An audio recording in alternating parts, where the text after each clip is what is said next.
Symmetry, written by Always Through. I love Symmetry. I'm not sure exactly why, but I loved it since I was a kid. Most children are messy and forgetful of their things. Not me.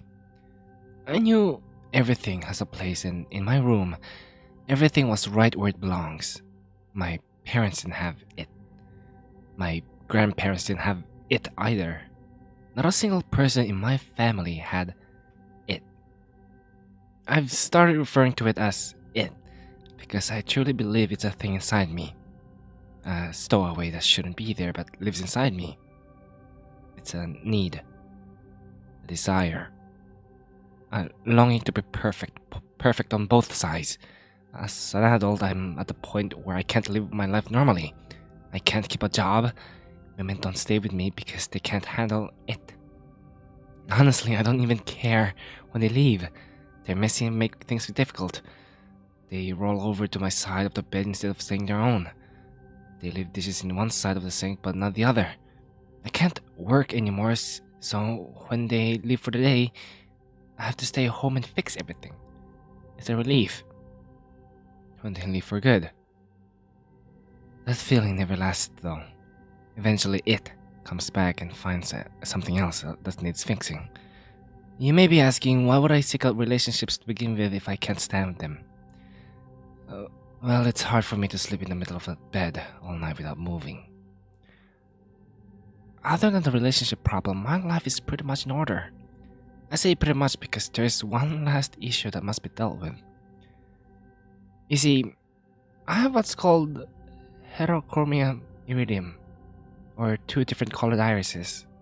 My right eye was cornflower blue. My left was pale green. Both my parents have cornflower blue eyes, my siblings and cousins as well. My green one is the broken one. It makes me a bit unbalanced.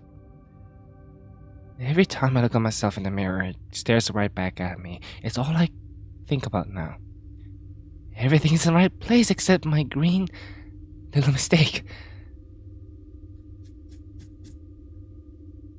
It didn't hurt at first when I dug the spoon under my eye.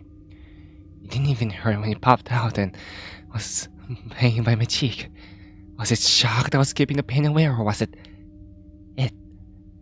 I snipped the optic nerve and blotted the warm fluids that were streaming down my face. My vision being cut in half was a strange sensation. What was left of the dangling flesh I placed back in now empty hole. I bandaged the wound, rinsed the spoon, and went to sleep. I woke up happy.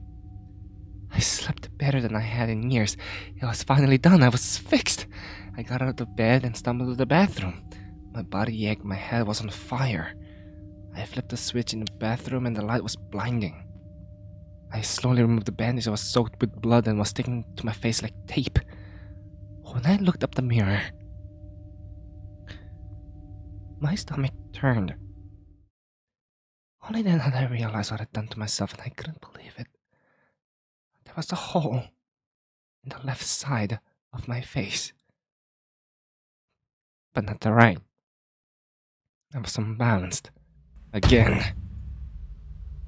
It was much harder taking out the second eye. My hands were shaky, and when I took the spoon in, I missed several times, puncturing my pupil 3 times before I got it in the right place. Once the eye popped out, I reached for my scissors to finish the job. The blood from the previous night had dried on the blades, so the scissors didn't cut very well. You know when you were a kid in elementary school and your teacher made you cut construction paper for art projects? Did you ever try to cut too many pieces at once but the scissors couldn't take it? The blades would kind of fold over each other and the paper would get pinned in between them. That's what happened with my eye. The optic nerve was pinned between the two blades. It was stuck, and so I tried desperately and frantically to make it unstuck. I slipped on the blood and started falling to the floor. Reflexes kicked in, and I let go of my eye, trying to break my fall with my hand. The weight of the stuck scissors on my hanging eye was unbearable. I knew I couldn't stand it long enough to make it to the kitchen to get the knife. So I pulled. I pulled it straight out of my head. I felt the flesh tear from inside my skull.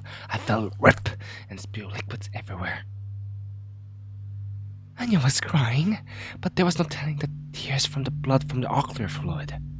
When I heard the wet slap of bloody flesh against the tile floor, I knew I was done. I knew it was done.